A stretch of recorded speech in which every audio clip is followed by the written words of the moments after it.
Yeah, well, the OBR has just released this. Of course, the OBR is the official forecaster for the government, and we've been looking at their numbers to get a sense of how big the impact from coronavirus is going to be, both on the economy, so economic growth, and you've mentioned already we had those numbers earlier on today on GDP, but also for the public finances. And what's interesting about this update, well, I can show you a few of the charts that underline it. But what's interesting is the OBR now conceding that this may not be a V-shaped profile. Remember last time, back in March, they talked about a scenario where they saw a massive fall in economic growth, but a very quick bounce back after the lockdown was lifted. Well, now they provided scenarios suggesting it may take a long time to get back to normal. In some cases, in some scenarios, we may never reach the path that we were on previously. Let me just show you that in a few charts here, because it's relatively striking. And what you can see here, first of all, this line is basically what they expected to happen to economic growth before the pandemic hit. So essentially, growth rising and rising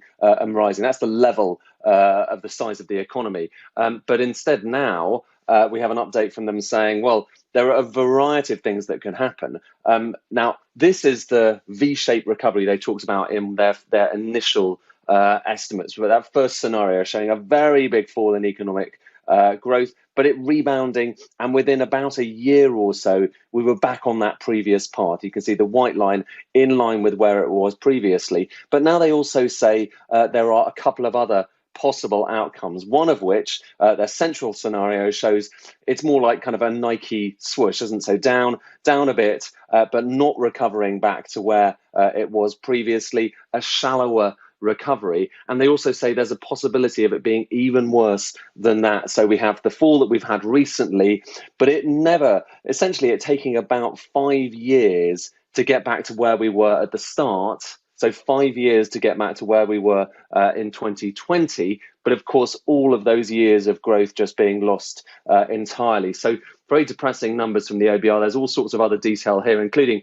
what this means for the state of the public finances. As you mentioned, Ian, I mean, that is one of the things the OBR looks at. And let's just have a quick look at what those scenarios spell out for the public finances. Now, that is the national debt going all the way back. That big peak there is World War II, and you can see World War I before it. So enormous levels of national debt there. But you can see it's been going lower and lower over the course of the 20th century, the latter half of the 20th century, and then rising a little bit following the financial crisis. Well, back in March, they expected it to kind of keep coming down post-financial crisis. But basically now, whether in the upside scenario, the central scenario, or the downside scenario, you are still talking about levels of national debt that are the highest that we've seen since the 1960s. So pretty much the highest that we've seen in that kind of post-war period.